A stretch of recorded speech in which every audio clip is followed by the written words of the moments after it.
One of the things that I absolutely never understood about Hermione Granger was that she came from Muggles. Okay, so no magic whatsoever. The closest you're going to get magic to is like a bath bomb with some sparkles in it, okay? And then she comes to Hogwarts, okay? She sees talking animals, people turning into animals, floating candles, a sky that turns into a storm. Okay? She's seeing things is basically what I'm trying to say. Like her level of believability, her suspension of disbelief should be pretty high at this point. But she gets into divination class, which is about, prophesying and tea reading, things that Muggle people do when they go to the beach on a vacation, okay? And she looks at this professor and she's basically like, there's no way that's true. Suck my wand. A necklace that can bring me back in time, absolutely. But you telling me I'm gonna stone my toe 3 days from now? What witchcraft is that? I just had this thought. Did Voldemort do number 2? Like, did he have bodily functions? Did he burp? Because look, I know that my life might be on my line, like in a Death Eater meeting, but if I hear Voldemort burp, how am I supposed to not giggle at that? Does he sneeze with his 2 little baby nostrils? More importantly, if he has to use the restroom in the middle of a Death Eater meeting and they have, a victim on the table and the little snaky snake's coming to go, does he pause it because he has to use the restroom? Or maybe he has to cough and doesn't want to show weakness? I have so many questions. Does he carry a hanky? I think that's a really beautiful myth. A lot of us get really harsh on ourselves and our self-confidence and these unattainable beauty standards, but I can't help to think that this does not apply to Voldemort after he comes out of his potion soup.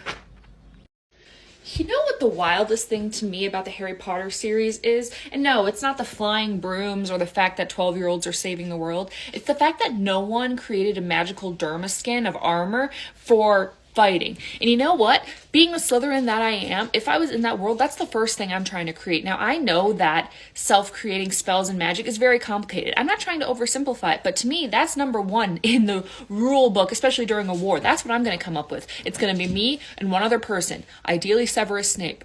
Except I don't want him to have the whole hero thing because then he's going to try to give it to other people. But basically, I'm keeping this for me and one other person because that's going to be what you need for the defense, okay? You can go into any battle, you can do anything, but you can't tell a lot of people because then it's going to get into the wrong hands, okay? Is anyone else surprised that this was not the first thing they prioritized? What would you prioritize? Do you ever have that moment where 2 things from your childhood collide together? Can't unsee that now. I guess we're all just gonna say, have you ever heard Lupin cry to the blue corn moon? Or ask the grinning mudblood why it grins? Okay, but can we just talk about how Ginny's skills with Quidditch compare to Harry? We know she was amazing, but let's really break it down. Troll flyer, but Ginny had been teaching herself to fly since she was 6 years old. Plays Harry best seeker in a century at the last minute and can also play chaser. Suki agrees. Which means her body was ready and her mind. Obviously, Harry didn't even know what a wand was, let alone how to fly a broom. So yeah, he's got raw talent. But if it comes to training and really learning strategy and all of that, Ginny's better. So who's the better Quidditch player? Ginny. Who's the better flyer? Harry. Look, I can totally get down with some Hinny content, some Harry and Ginny love party time, right? But it would have had to been a little annoying to live in his shadow all the time, and I would just be like, okay, we get it, you're the boy who lived, but can you be the boy who communicates, the boy who shows me a little attention? And that's why I just love this idea that once she became, a world-famous Quidditch star, he would go to some of the games to support her. And just the idea that even just one girl walked up to him and was like, oh my gosh, are you Ginny's husband? Yes, I'm Ginny Weasley's husband, and he just is proud about it. He's like, yes, I'm Ginny Weasley's husband. He just gets a tattoo and a shirt that has her face on it, and Ginny just punches his arm and is just so proud and just loves him so much. He's just I know you've been living in my shadow for a long time. Let me live in yours. Let me take a little shade, okay? I was getting a little sunburn from the sun of the attention of the people's love on me. All right, Harry, have you had some time to think about what happy memory you used to make your Patronus? Oh, yeah, Professor. I was thinking when you're cutting a piece of gift wrap and your scissors start to glide. Merlin's beard, Harry, that's far too powerful. You'll destroy us all. Beep. I think I know what's going on in your head, Moony. Oh, yeah? Well, welcome to the Terror Dome. Beep. Padfoot, I have to be honest. You give me butterflies. What? I don't remember giving you anything. No, I mean butterflies in my stomach. You ate them? Did you know that we actually know what dragon eggs looked like in the Harry Potter universe? And I have a lot of opinions on it. First off, the Hungarian black one looks like moldy bread. They said, you know what, let's just take a thing of styrofoam, wrap it in bread, leave it outside for 17 days, and just see what happens. I don't know where this is coming from, but the Chinese fireball kind of looks like you took a bunch of Twizzlers, made them spiky, and then put those earrings that we all had from Claire's together. The Romanian longhorn is actually just a birdie box flavored bean. The Norwegian ridgeback looks like a really dark, deep black pearl that the Black Pearl in Pirates of the Caribbean was named after. The Peruvian viper tooth I actually want as a necklace. Not the egg itself, because I don't want a baby dragon around me, like I'm not ready to become a mother yet, but just, like a version of that hot glued to my chest on a necklace. I don't want to put hot glue on my chest. I'm not into that. Okay, we need to discuss something. So Hermione can't just be shipped with any character. I know fanfic addicts that, just like me, you want to see her doing some spicy things with some characters. You're not alone. But we have to remember that Hermione can't just be shipped with anyone. She's very ambitious. She has her mind on her work a lot of the time. She can get a little bit into her head. She has a tendency to even maybe be a little rough on her own mental health. And so that's why Book Ron balances her out quite a bit. He calms her down. He makes her laugh. Now, my personal ship with her isn't Ron, but I think it's important to remember that Hermione needs a certain kind of man. That means I'd go ahead and ship her with the second student in the third row in the 5th book. If you don't like seeing Slytherin thirst traps, turn away now, because these 2 edits that I found online have made me feel all the feels, and I need to share that with you now. So we often see Draco Malfoy in the films, even though he had less than 30 minutes of screen time throughout the whole series, but imagine what he would have looked like as an adult in Slytherin. Get Slither into my chamber of secrets. I mean, look, he's even honestly giving me either college or professor vibes. This next one is controversial, so if you don't like older men, just go away now and let the rest of us just thirst in peace.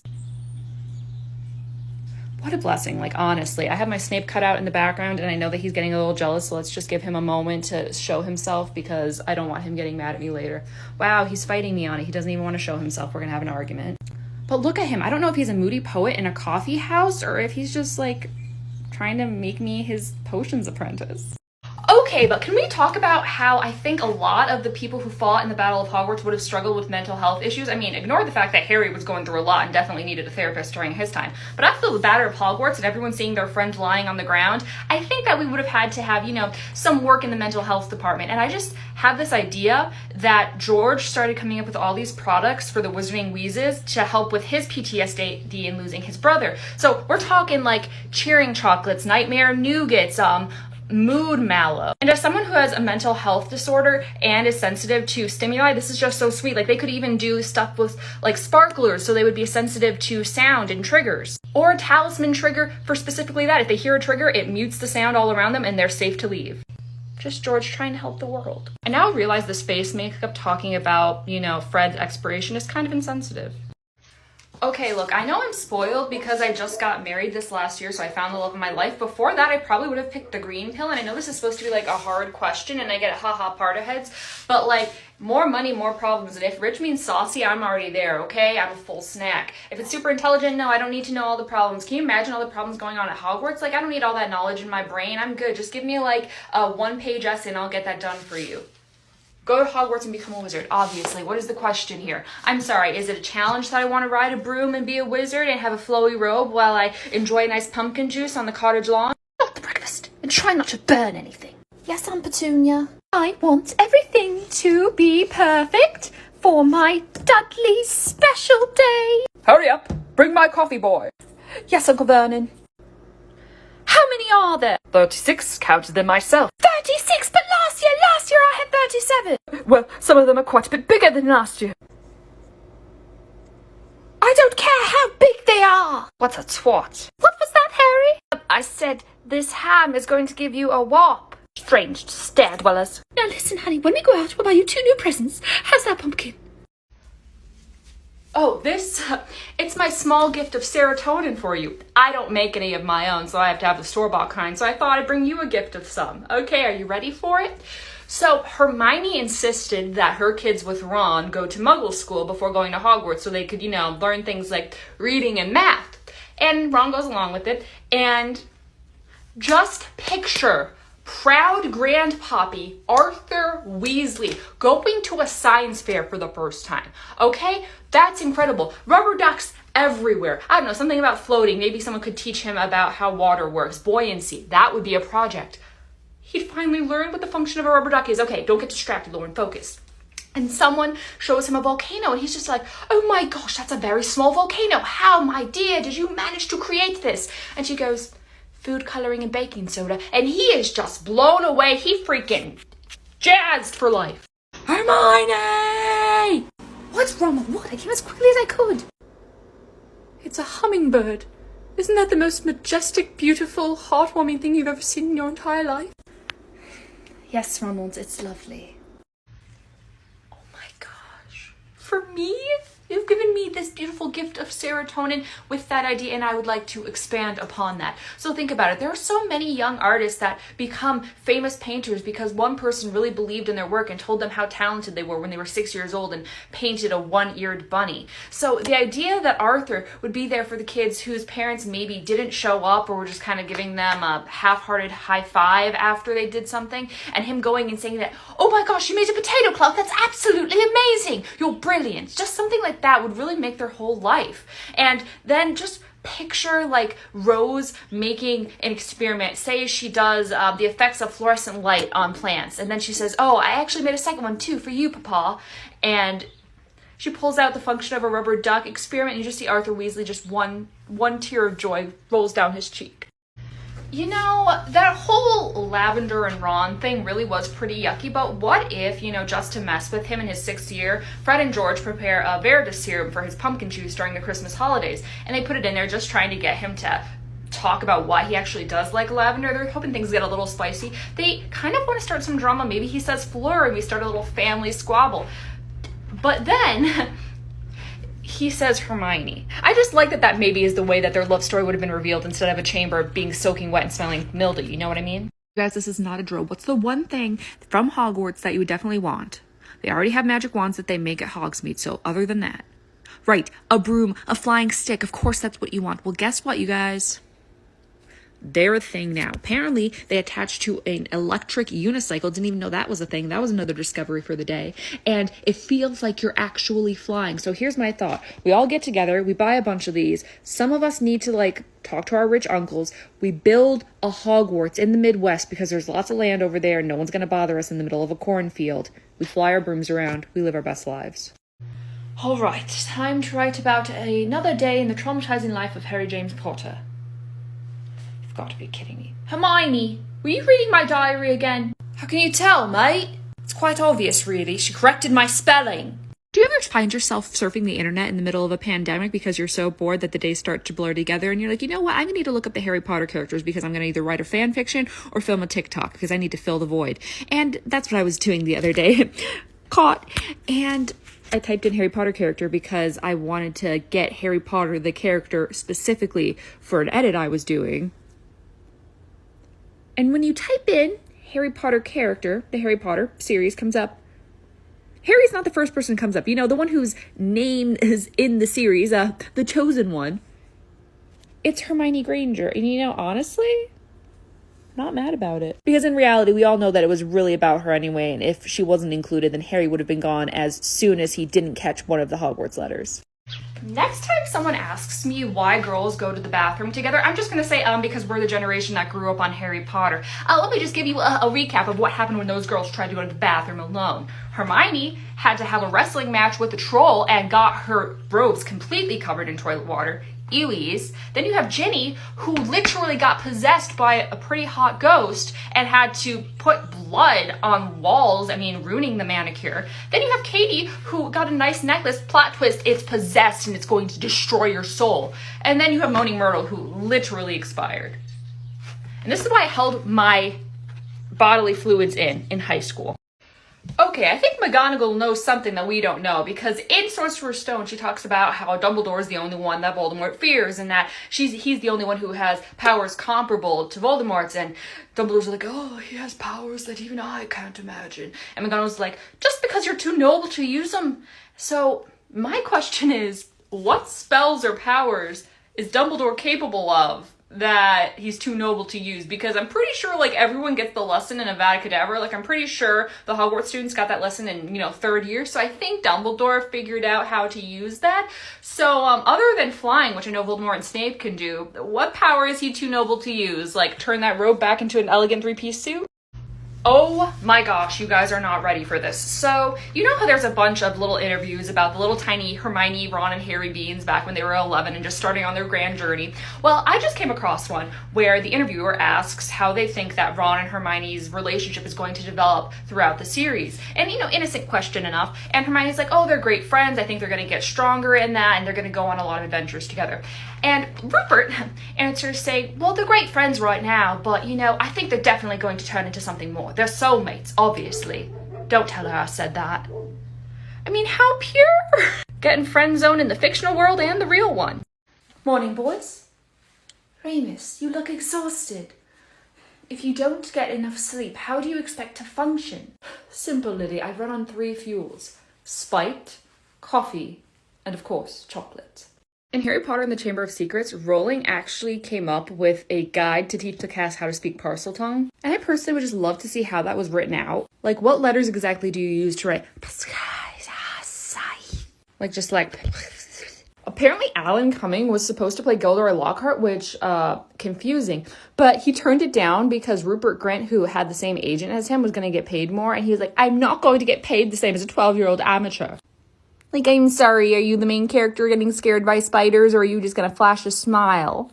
When Lockhart says he didn't get rid of the Banded Banshee by smiling at him, that's actually an inconsistency because Banshees can only be female, and because Branagh himself is Irish, he probably did this to make Gilderoy look even more stupid.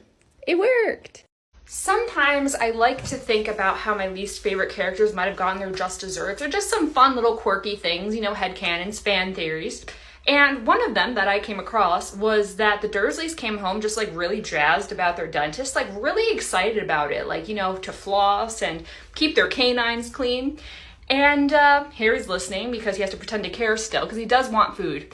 And they mention how happy they are with them and how ecstatic they are about how perfectly normal Mr. and Mrs. Granger are. Beautiful day outside, but you know what that means. It's time for me to make you cry with Harry Potter sad facts. So after the Battle of Hogwarts, there was a lot of expiration, if you know what I'm saying. And after they saw all their friends taking a long nap on the floor, the students finally realized what was pulling the carriages to Hogwarts all those years. Sorry, not sorry. So if you're anything like me, you're not just a Harry Potter fan, you're a Harry Potter fan who has to read literally every single little sentence on the internet that has anything to do with the series. Now, one of the big questions is when Voldemort comes out of his little soup pot as the Milky White Ghost, why doesn't he have a nose? A lot of people say, well, he became more reptilian. It's to show that his humanity has been decimated in his seeking of power and his vendetta against the world. But guys, I actually figured it out. I did some research. I really put the hours in. And it's because he ran into the wall. He not the 9 3/4 one, and one of the other ones. I think it was platform 9 3/10. Okay, I can actually read your mind if you're a Harry Potter fan. I know why Goblet of Fire is your favorite movie/book, okay? Are you right here? Are you connected to me? It's because you're so glad that they included the Fred and George, high drink scene where they sneak in over the age line and they get pushed out, for the drama. And you like it because at least George got to see Fred grow old once.